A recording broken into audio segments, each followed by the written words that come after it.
Hey, what's up, folks? How you doing? Welcome to yet another episode of Cafeteria Science. And in today's episode, okay, I'm not going to start this podcast like that because you guys are fully aware of how I go around saying this stuff all the goddamn time. So, in this particular episode, I just got a friend, somebody you all know better, and we won't go into all these tedious introductions because there is no place for that for this particular person I got on set today. So, before I get into anything, I just want to, tell you a little bit of what has been happening. I'm sure you guys have noticed I haven't been cooking a lot of content and putting out a lot of stuff. Things have been crazy. Somebody once told me I usually always start almost 90% of all my episodes very apologetic. It's because, look, consistency is one of the hardest things to achieve. But here we are in the land of the promise. Okay. What's up, man? What have you been up to? How's life going? How's things? Thank you. I've been good. It's nice seeing you again. Yeah, after a long time. That is so also. Oh, we got a dude behind the camera. Yeah. What's up, folks? It's been Veganism. Yeah. And we haven't really spoken in a long time. What's been happening? What are you doing? What are you up to? Like I said, just Last time we spoke, we were railing about some controversy and stuff like that. Don't know if you've been cooking a lot of like controversial stuff and stuff like that. it depends on what you define as controversial. Well, everything that came out of your mouth was striking me as controversial. I don't know what we said last. It was a long time ago. Oh, and I may have been not very sober at the time. yeah, as per usual. So yeah, it's really the curse of always cooking up stuff. You can't really be sober most of the time. Yeah, It's difficult to have that kind of a mind and be sober all the time. yeah, I get you. I Yes. get you. And I think last time when we talked, you seemed to the kind of energy I was getting from you, or the approach I was getting from you, is we had a minor clash over the fact that I felt you held mainstream science in disregard. Like you are practically disagreeing with everything, just for the sake of disagreeing with everything. Yeah, because you never looked at any of the stuff I showed you. Well, I've got something that would interest you right now. That's something. Because there's attraction and repulsion going on. Okay, yeah, that's something I Yeah, should read about. it's pretty interesting stuff. Yeah. Have you seen what's been happening with the Organization. Yeah, you can go to the kingdom one now. With this beard, you can go. Yeah, It's there's a fine lot now. of fascinating So you stuff. can even give talks now. Oh no, man! That's practically what I never even wanted to touch that topic. No, I thought that's where you were going. I mean, the way you looked at me, and the look in your eye, I just thought that's where you were going with that question. Sorry. No, it's impressive how the organization is making all these compromises. I'm sure they're calling it the truth is getting brighter. And Yes, that's what they remember say. the hostility. You remember the hostility that surrounded having a beard, though. Yes, I remember. That's why I Yeah. brought it up. That's why I brought it Look, up. beards, dude, they were a big thing. If you're not a job. Okay, so on the point that you have raised about plants, I know the type of, I know why you're trying to drive it, but if we look at a theory like panpsychism, we've spoken about this in our previous conversation on consciousness. Yes. When you look at panpsychism, it's almost as if at this very subatomic level, everything is conscious, and atoms seem to have like an aspect of consciousness in themselves. But Yeah. I feel when we're talking about animal suffering, it's also the level of the experiential aspect of it and Yeah, I how get tangible that. the I suffering get that is. because you have a circulatory system, Yes. you have a respiratory system, Yeah.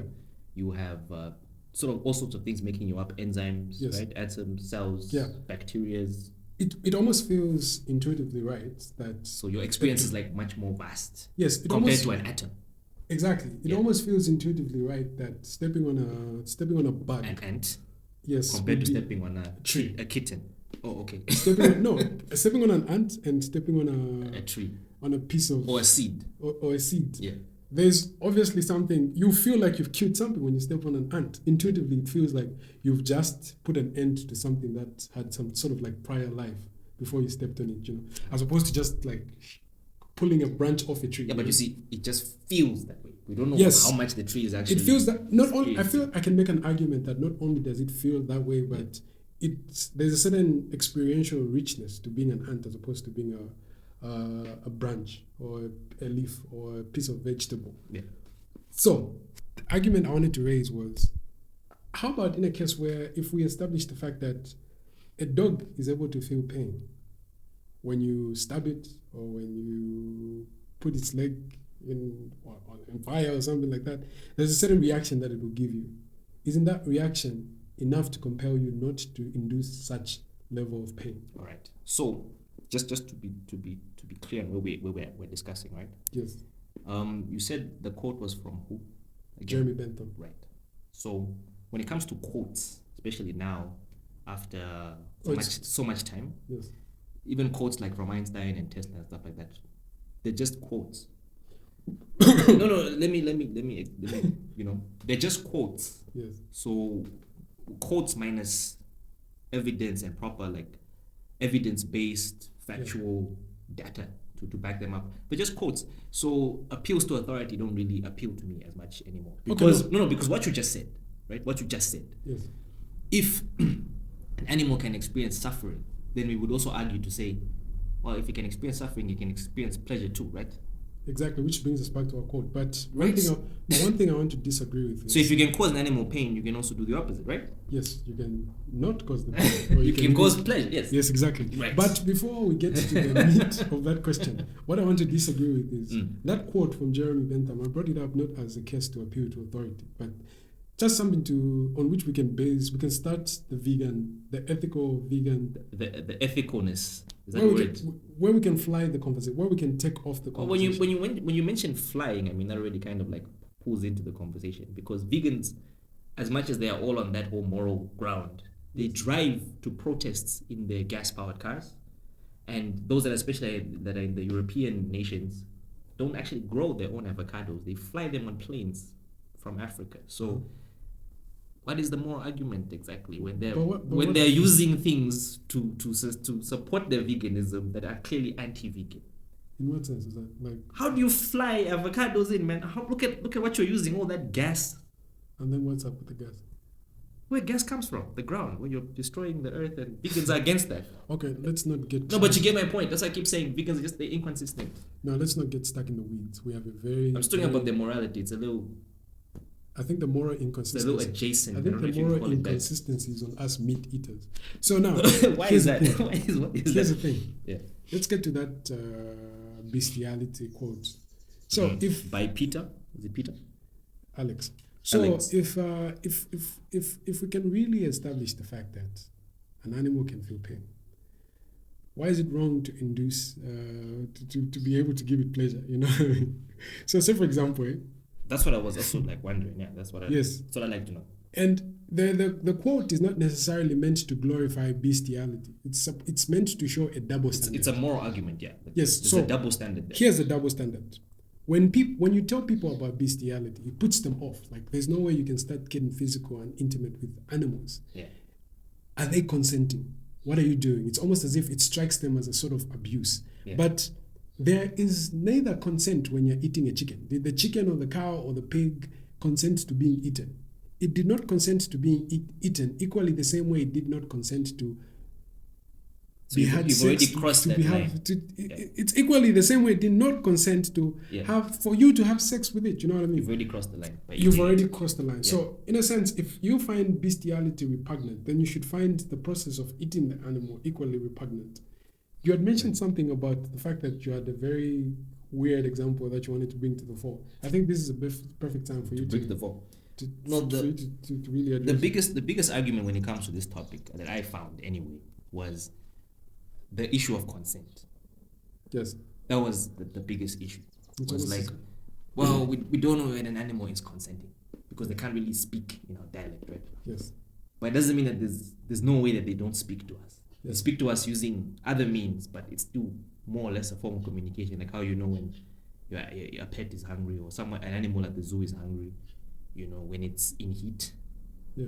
How do they know that? Yeah. There's some form of communication that does go on. Yes. So now when the issue of consent comes into the argument, it's like we can't really tell what consent is, but like we can to some extent. Yeah. So one example that I gave was what happens in certain other countries is this business of these guys who it's part of their culture or something, but they like their dogs to have someone to sleep with, a human. So they normally hire a maid or something, and then it's part of her job is servicing the dogs like sexually, and the dogs are just used to that. They're just used to it. Maybe because they've grown up that way or anything, but they're used to it. They even initiate those things. When they take the woman there, they already know like everything, and they're just okay with it. So if that's happening, we're just using that as an example. It's not the only example. If you have time, because YouTube has its guidelines, if you have time, you can look it up yourself. I wouldn't recommend it though, but you can look it up yourself about how human and animal bonding sexually does occur, whether it's for views or just as part of what people find as entertainment or something. And this happens, and animals in those videos, they might be drugged up, but not all of them are drugged up. Some of them, maybe because of how they grew up, they're just used to that. And so you see some form of consent going on there with the animal. So it's like, so maybe animals consent. Another point was animals mostly work on instinct, right? Yeah. They mostly work on instinct. And so when an animal is in heat, and then there's no other mate for the animal, and then you as the owner or whoever decides to take it upon yourself to help the animal out in some way. And then you're like, but that's not consenting. So the question now, that's where it comes in. If we can cause them pain, can't we also cause them pleasure? So there's actually a case study of this whole thing, despite the whole dog thing I mentioned. But that research that was done by NASA with Margaret Howell-Labatt.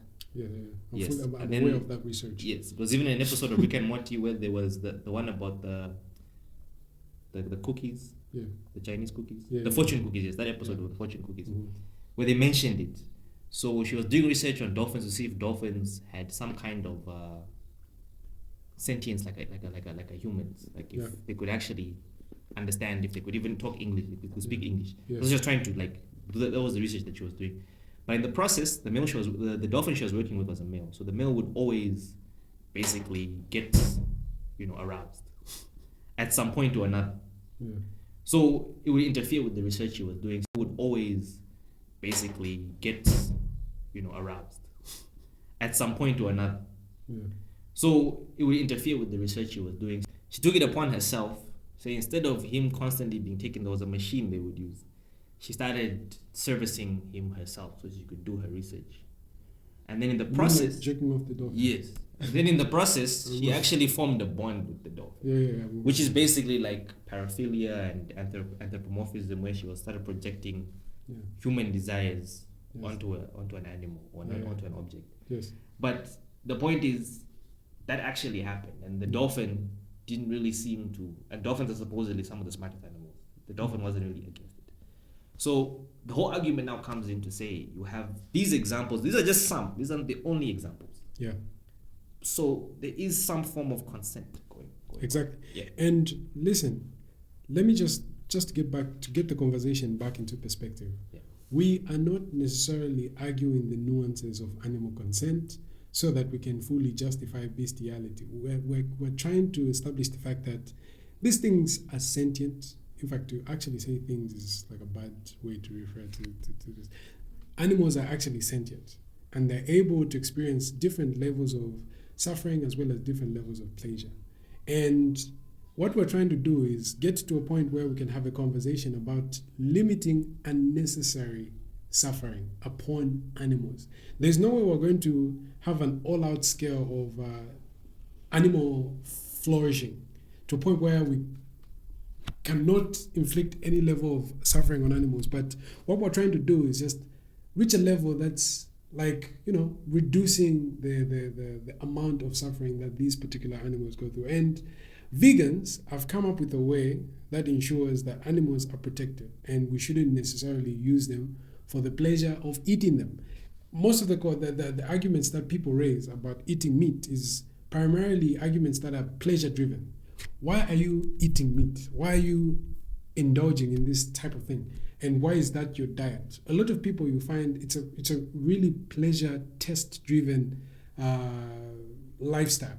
And if it's so pleasure driven, why do you same people find it very repugnant to to drive the pleasure the other way, sexually. Okay, you people meaning vegans? Everybody. No, Oh, I mean okay. meat eaters. Alright. Yeah. So that's the primary point of the conversation. I know veganism is one thing that's usually so hard to achieve. I remember I was watching a conversation where Alex said something like, I think the average person today is able to tell that inflicting animal suffering is like a repugnant thing to do, but it's the inability to make the jump from having a vegan lifestyle, Because meat from just having a meat eating lifestyle. because meat just tastes just- so good. Yes. And taste is not enough justification for you to continue eating. Would you compare it to like being like from being hetero to being like homo? Would you compare it to that?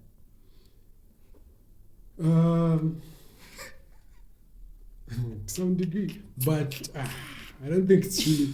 I don't think the Okay, jump- look. To add to the argument, people already mistreat animals, like whether they're using, especially when they're using them for hard labor. You know, they're whipping Yes. the animal and all that. Besides using them, killing them Yes. for meat, but already there's some harsh treatment going on, which you would kind of equate to sexual assault Yeah. to some extent. So it's like if people are already doing this out there, you've seen how they grow chickens in the cages, Yeah. and they just feed them the grain. Even cows, they grow up in a cage when they're doing the mass production, and you see the amount of torture that goes on. And people still buy that meat, they still Yeah. buy that milk, they still buy the butter, Yeah. and all that other stuff. They don't like go like, we can't buy this because the way it was done was just Yes. it was repugnant. Yeah. So now when it comes to sexual assault, suddenly it's like, no, that's completely out of the question. Yeah. I feel the primary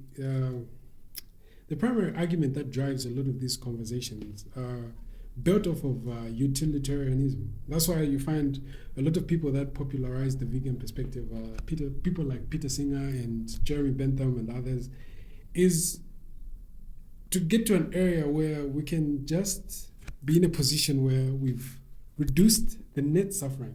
There's a point where there's like necessary suffering and there's like unnecessary suffering. And when we talk about factory farming, there's this certain documentary I saw which was like really, really, it just puts your mind into perspective. How When you unnecessary look the at- suffering is. Yes, when you look at how pig farmers do Farm the- pigs. farm pigs, like it was a terrible thing. And Uh-huh. when you look at the reactions of the animals and the small spaces they're confined in, you can tell that to some degree there's a considerable level of suffering that goes on. And it's not even something that's arguable or debatable, you know? It's like if we're able to establish the fact that there's this happening, why can't we include them in our moral circle, like expand the circle? Do ethical farming and whatnot. And there's a bias. Sorry, there's this bias. You remember racism? Do I remember it? Do you remember What are you trying to say? Do Okay. I remember it? That's bad. That's bad phrasing. Do you remember the Yes, I remember it, tendencies? Do you remember the flawed perspectives on which racism was built? Motherfucker. I do.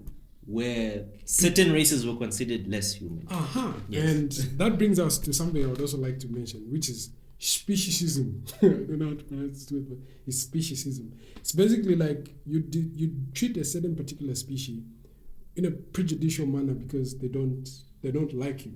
Or they don't have your sentience. Yes, they don't act like a dog doesn't talk, doesn't think, so you feel it's justifiable as a human to inflict suffering on a dog because it's not a human being. It's less than what you are. Yes, it's almost as if it's less than what you are. That's the same. Those are the same. So what you're trying to those say are the is same perspectives. what you're trying to say is there was a superior race Yes, those and those, there was a superior species. yes. I So know. those, Hopefully no aliens invade, man, because if they have that mentality, Christ, yes, we're we also are going- done. So there was that perspective. Those were the flawed perspectives that were undergirding racism.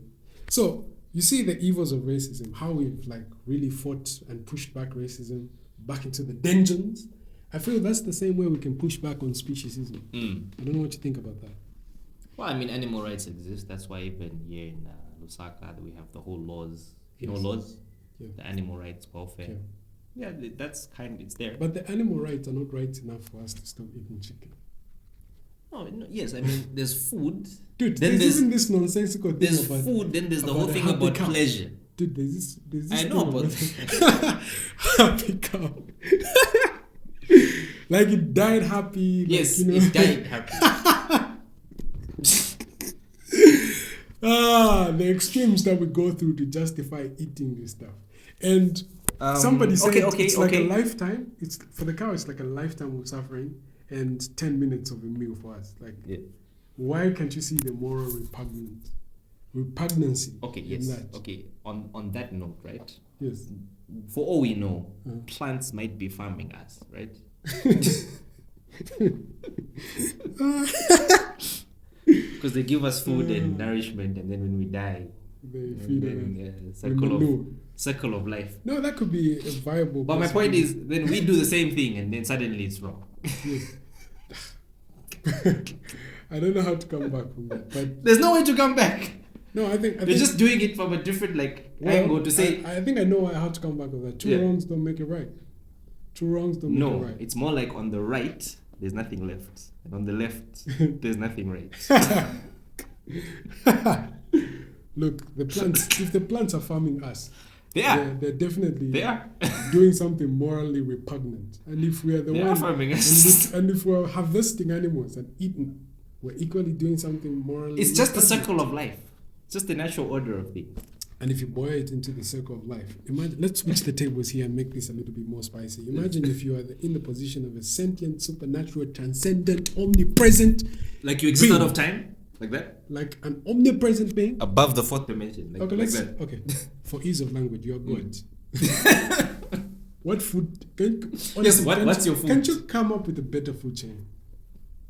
Yeah, Yeah. Why make this one? yeah, prey and predator type thing. Yes.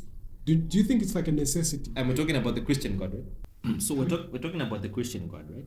Yes. That's the No, one you're referring to, or it just can- any God in any.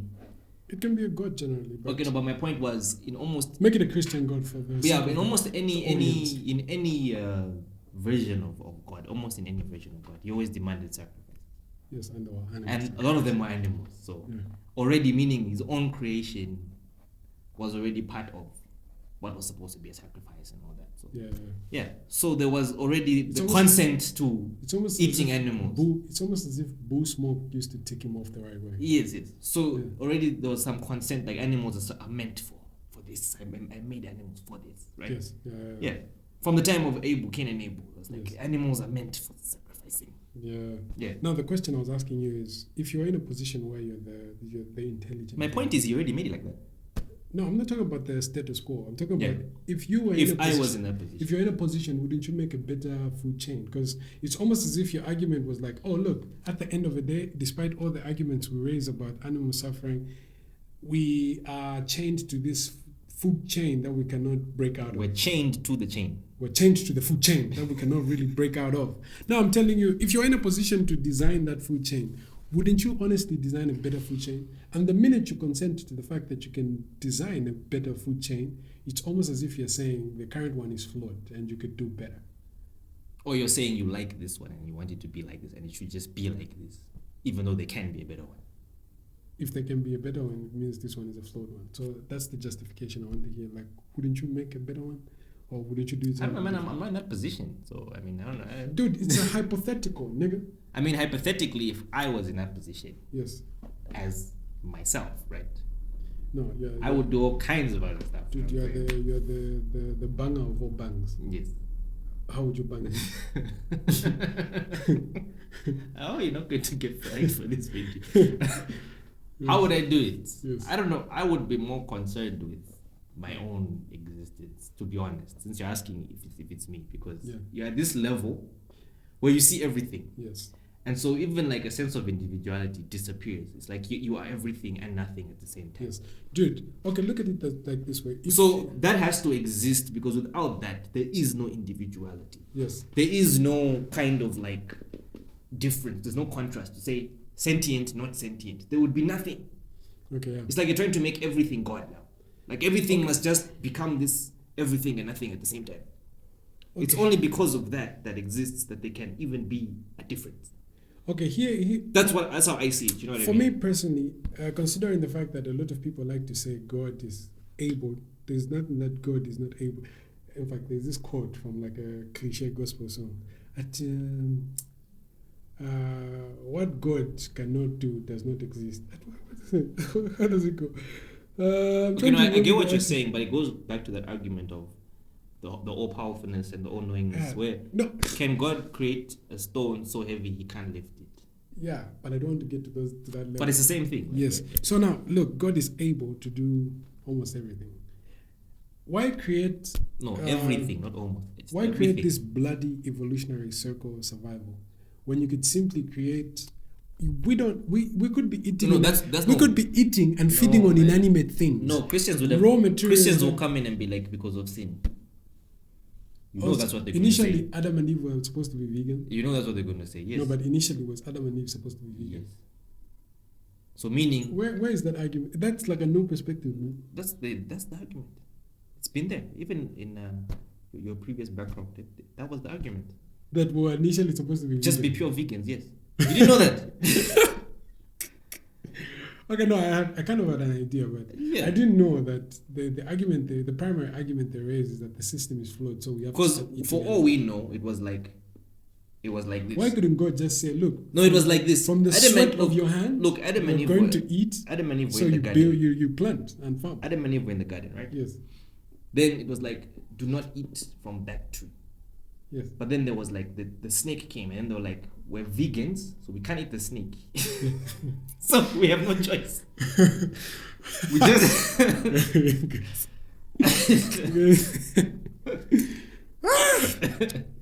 no, yeah, this is serious cup. But dude, I don't even. But that's the truth. That's the truth. Christians argue that we would have been vegan the whole time. This is because of sin. We have to eat animals now. It was because of after the flood there was nothing to eat, so they had to now just eat animals. I mean, you don't know that. That's the argument. Like, okay, yeah. Makes sense. And so what about now when there were plants? Why did they continue? Because already, like, you know. But if you think about it, though, even the narrative for paradise and all that stuff. So wait, the Jehovah's the witnesses. Yeah. When it comes to like paradise and all, if you look at the literature, I think everything has come together. If you look at the literature, the kids are playing with lions and stuff like that. So it's And almost snakes. as if in paradise that food chain will be broken. So the current food chain that we're in. So is lions like will a be flow. using Lions, the extremely developed carnivores to eat grass. and cut through wood. Yes. Okay. Yeah.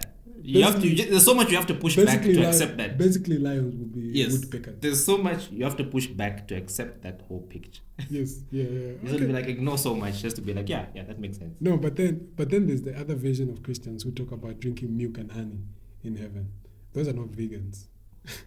Yeah, but then them it's like when it's milk and honey, Yes. it's not the same as taking a life of an animal and eating its flesh. But there'll be milk. Well, the milk will be magical milk. It's like the excess from the milk that's already enough. Okay, look, for those of you guys who are going to heaven. Look, there's a lot of mental gymnastics, okay? People that are just Bible, religious. There's a lot of mental gymnastics they do. There's a lot. Bible thumpers. There's a lot, okay? Dude, for you guys who are going to heaven, who are going to be drinking milk and honey and singing day in, day out, where is that raw milk coming from? You know what I mean? Where's the raw milk coming from? And the honey? It comes from God. It comes from God, okay? All things are possible with God. It just comes from God, okay? That's all you need to know. That's a very blasphemous statement. That's all you need to know. It comes from No, God. leave it. Okay. Now we're wondering in second. But anyway, look. Let's try not to eat animals, guys. It's not an easy thing to do. Another interesting thing. Or we can just accept that this is reality. Yes. We are the dominant species currently. Yeah. Currently. Yes. Because the more we excavate, we discover like there's been so many different species that went extinct. Naturally, due to natural causes, whether it was a pole shift, it was an ice age. In fact, the fact that an asteroid. In fact, the fact that dinosaurs were wiped out gave us room for us to. It's because they were wiped out. Evolutionary line. It's because they were wiped out. Yes, it's because they were. So wiped right now we are the ones. We might not be here forever, but you get the point. Yes, but that's just how life that is. Doesn't justify the fact that we're supposed to be staking on the kettle. No, like you mentioned, there's unnecessary suffering. Yes, and there's also necessary. And then there's that one that is like it's suffering, but it has a means to an end. But there's an interesting point I wanted to bring to your attention, though. Yeah. When I'm having conversations with people around here about veganism, they don't see it in an ethical sense. Usually, what comes to their attention is The suffering. Oh, okay. It's health. the health. Okay. So when you talk to somebody like, oh, bro, are you a vegan? I'm like, yeah, I because I care about my health. Like, dude, it's not a health question. Neither is veganism a diet. It's like almost as if it's like a lifestyle, like a philosophical position. And it's like a cult. Let me express my point without being filibustered. Look, it's like this, eh?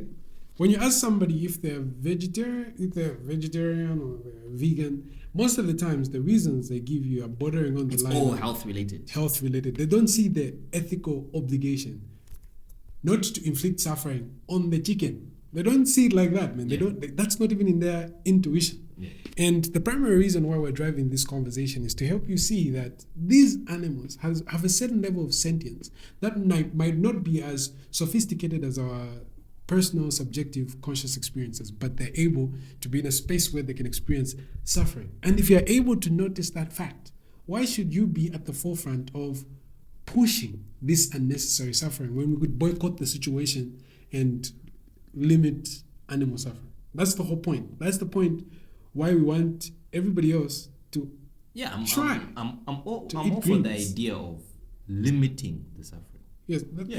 Obviously, we have to start somewhere. Yeah, I'm a lot of people have complained that vegans tend to act in a very courtish way.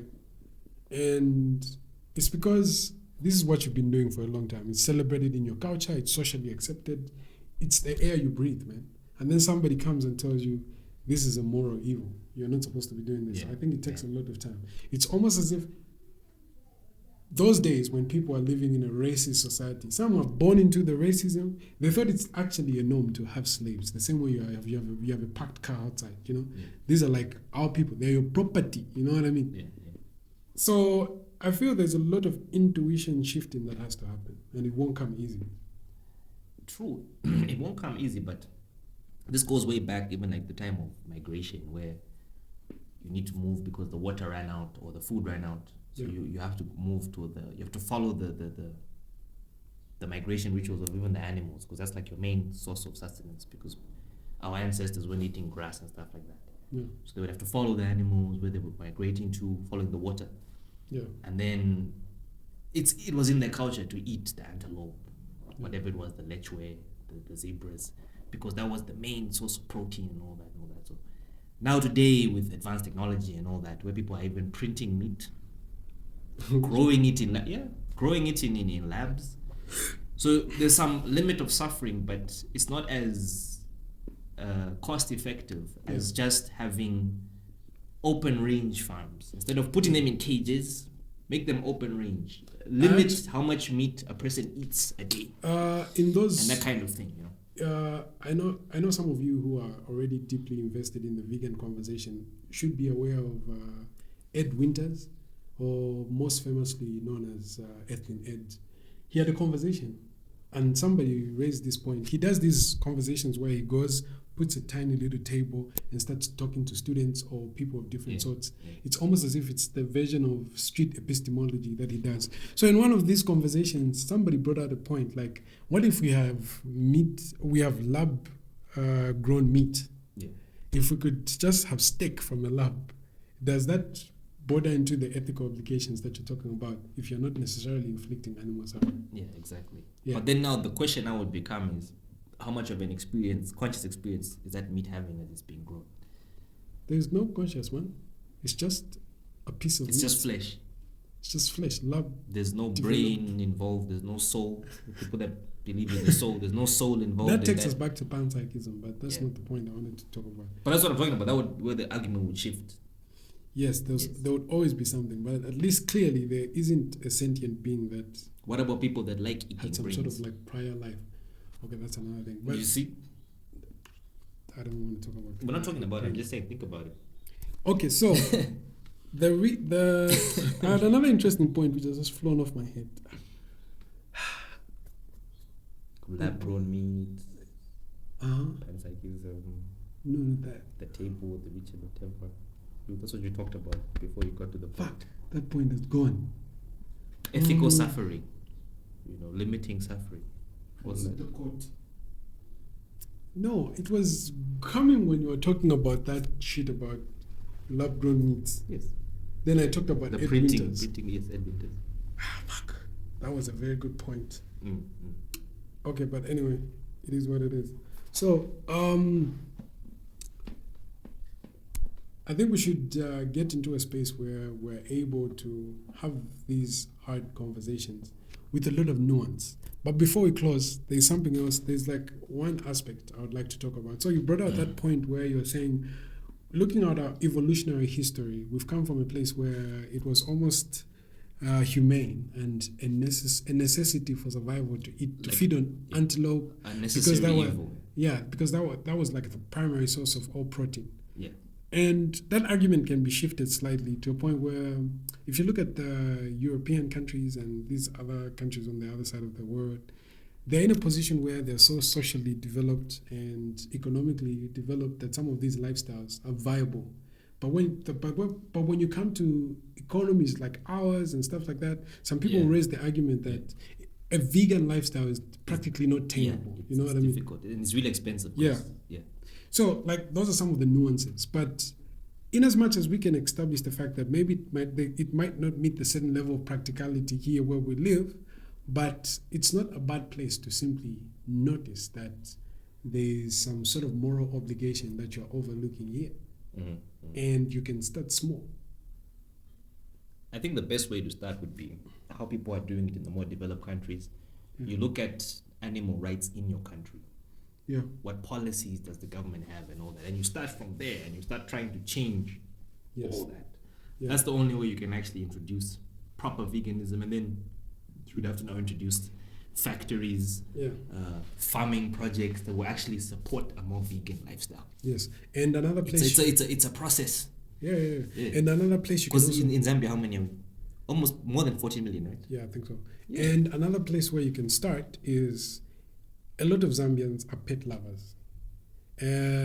Look at the fact that you find it very repugnant to inflict pain on your pet. You can't just start going around the house kicking your cat or kicking your dog unnecessarily. So if you expand the circle, why are you stabbing the chicken in the throat and decapitating a goat? You know, like if you saw somebody, if you're walking past the street and you saw somebody decapitating a dog, you'd be like, what's going on? Like the wails, the screams would definitely put you off.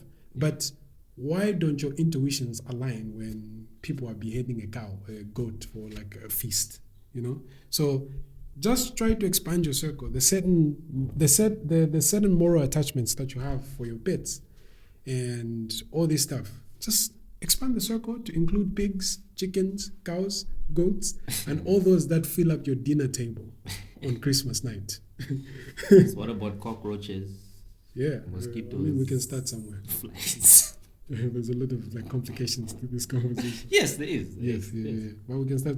But remember, at the end of the day, it's the same utilitarianism that undergirds veganism. It's the same that we can use for mosquitoes. If mosquitoes and all these weird parasites and bacteria and stuff like that are inflicting a certain level of suffering on us, we are acting out of self-defense. We have to kill these niggas. They're infesting. Yeah, it's almost as if taking away the existence of mosquitoes is promoting some kind of human flourishing as well as animal flourishing. But now these are pathogens, man. Yes, but now the argument would also like include animals and the other animals. And things like... You want to expand the circle for cockroaches? No, like, you know how a cheetah will eat an antelope. But when a human does it... Okay, so and then sometimes if there's like interspecies, like if a monkey and a goat got... Okay, so for the cheetah... Intimate... I feel like for the cheetah, it doesn't have a certain level of moral obligation. You're talking about the instinct. It's almost as if the cheetah is doing it as a survival technique. Yeah, but what if humans are doing it as a survival technique as well? For humans, we have like the capacity to deploy... No, I get that. So you're saying only if there was nothing else to eat and then you killed an antelope, it's fine. Dude, if it was a matter of life and death, yes, then you could get to that place where the conversation is a little bit more nuanced. What should be prioritized? It's almost as if when you know those conversations when you're about to give birth and then there's a complication. Yeah. Usually, people tend to prioritize the mother over the child. You know, because the mom can just have another child. Yes, but if it was up to us, we could preserve the life of both. So it's the same thing. If you're in a bush and you're stuck and you're starving, you're about to die, there's a chicken there, but you can just roast And it. then if there's an infestation of antelope, then now it's morally okay to eat some of them because there's too many. As a sort of like, you want to do natural selection on the animal. Yeah, like we've become That's not overrun. So now, That's not even natural selection. but you get my point. No, but You get my point. for the overpopulation argument, I feel like naturally the life will follow an evolutionary circle. You know, there's evolution will do its own natural selection. We don't have to task not every time. task It's not ourselves every time. with doing that. It's literally not every time. And it's because of that you're starting to sound like Is it Malthus? Malfoy? Oh, okay. Malthus, that guy who did the that theory on if development should be balanced against finite resources, stuff like that. Don't you mean Thanos? Dude, Thanos was using that philosophy, but Yes. what Malthus Yes, was he basically Malthus is one of the people that actually influenced Darwin's theory of natural selection. So what Malthus was basically trying to argue is, even if we are growing and the human population is growing, we're supposed to be wary of the fact that it's growing on a ground. It's growing on an environment. You have a point there, actually. It's growing on an environment with finite resources. No, you have a point. You have a point. So even when humans become too many. That's the wrong side to take. No. You remember Darwin was also. You remember Darwin So was even also. when humans become too many. You remember Darwin was also Yes, slapped with this same yes. allegation. Okay, so like Population correction. you can edit this out, by the way. You can finish your point. Yes. But I'm saying resources are finite, but they're on the backdrop of a growing human population. Okay, cool. So you can edit this out if you want. Yeah. So if humans become too many, who are you eating first? Now that would be off our guidelines for YouTube. What the fuck are you asking? So now, Oh, okay. So you're not going to answer the question. dude, what I'm saying is, what I'm basically trying to say is, you No, don't I have understood what you said. you don't have to take it in your own hands. Like nature. No, will play but its part. sometimes no. There's disease. Yes, there's but famine, how long before? And there's variation. How in long our- before we see antelopes running And there's across variation in distribution in of our genes. roads? There's variation in But distribution that does of genes. happen. That does happen. There's times These when antelopes a can certain species just these antelopes it overruns. This antelope can reach a point where they are overly populated because natural selection will do its thing. There'll be some who have an almond, they'll be not fit enough for land and stuff like that. So there's already a limiting mechanism that evolution has set into play. Look at places like India. Then there was even one in Australia where, because of the conditions, the weather conditions, the population of rats became immense. There was even another time the population of locusts became so immense. I don't know if it was Australia, but they were eating everything, all the crops, everything. The population of the locusts just became too much, to the point whereby even, like the shovel, the handle, the wooden handle, they would eat that wood around the handle. And so in such a situation, you're like, if we don't do something, us as a species are now endangered because Yes. you get the point. Now it's war, you know what I mean? I'm talking about like that, like it's an infestation. You can still you can still approach that with the same utilitarian understanding. No, but the point is that you're probably a lot of lives Obviously will be they lost before nature kicks in. Because you must remember, I personally think that humans are part of nature. Of course. You can't say that because we have more sentience, we are excluded. Okay, so We must just stand by and watch. Okay, so what's your mechanism? We should start howling humans in the torture chambers and shoot them in the back of their head. That's not what I'm saying. I'm just saying what happens. What are you saying? What happens when the population becomes overrun? China, for example. What's your They solution? started saying you can only have this many kids because we are too many. That's a correcting mechanism. Yes. Isn't that a viable thing to do? But that's what I'm talking about. Now, what happens when you are just too overrun because people just cannot stop, having kids? So what are you going to do about that? That's what I'm asking you. Clearly, I failed. What's the moral thing to do in that situation? Clearly, I failed to answer that question. Fine. So We'll leave it up to each person to answer for themselves. Because I'm not answering that. Because I think the solution is pretty obvious. But there are other solutions. But there's an obvious one. You want the Thanos? I'm not saying it. I'm The not Thanos. Saying it. I'm not saying it Thanos. because of the platform we're on. But I think there's an obvious solution. Dude, is the thing still shoot? Yeah. There's being overrun, and there's just that thing where you're too many. And there's just that thing where you're just now way too many. Or now there's just too many. There's just too much going on? There isn't enough. There's just not enough for this many people or this many antelopes or what. There's not enough. Yeah. What do we do in this scenario? No, I get you. What's the correcting mechanism? I get you. Because I, for one, find it extremely weird that we've never really gone beyond 9 billion globally. Every time we're about to go beyond 9 billion, there's always some earthquake. No, you're standing. Oh yes, the conspiracy is about to kick in. You see, like I can see it coming. Okay, but haven't you noticed how weird it is? I feel it coming. Yes, there's always some pandemic where you have to now wear a mask everywhere. There's some pathogen passing. There's always something that comes up. Natural selection correcting for that. So who's doing the natural selection? Humans or the planet? We don't know, man. We don't know. This is not a point. We're not getting into allegations. You just gave Dalito a eureka moment. So you can edit this out. You can edit this out. So who's above who now? Yes. Because we're humans, right? So we only think about what we see. But what if there's a species we can't see and it's a kind of bacteria and it's above all of us? And it's doing the natural selection. The same thing that eats you when you're dead. That bacteria that decays you and everything. What if it's Well, that's a conversation that's a story for another day. I think let's conclude. Yeah. So basically, what I can say in my last word to string together this unhinged conversation that went a lot of places. Start the vegan conversation. At least if you can start somewhere and recognize the moral obligation each one of us has, that can get us somewhere. At least we're in a position where we can even have a conversation about it. We can talk about animal sentience, and we can talk about best ways to curb speciesism and open that conversation. It'll get us in a space where we feel we're morally superior to our cultural backgrounds, our religious backgrounds, where we come from. Because we need to reach a space where every single breathing thing under the sun feels like it has a shot at a very conscious, enjoyable life. I don't know what you think. Your closing remarks. Well, like I mentioned earlier on in the video, if you leave it in, is there have been so many species that have come. And you could even argue that there's more extinct than existing. Yes. And so if you find that humans are dying out and you're like, we have to do something about it, we can try. But the point is, it's just the natural order that has always existed. It's the circle of life. Yes. At some point, you're just going to become obsolete. It's going to be something better and more improved. It's going to come along. And so I personally don't feel like it's something that we really need to be so super worried about. Yes, we can do what we can because we have the capacity for morality. But the point is, when you look at everything that has come before and that might come after, it's just how it is, There's no need to start panicking, oh, humans are dying out or whatever, or this animal is dying out. It's like, do you have any idea how many died out naturally from other predators and natural disasters?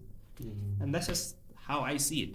I don't fixate too much on this stuff because now you have to start going to taking whatever you want to call it, evolution, the natural order. You have to bring that into court in a way and start arguing with that law morally to say like what you're doing is wrong. And it's very difficult to argue with a law of the universe from a moral standpoint. It's difficult because it's just something that just exists, that runs existence. So that's how I see it.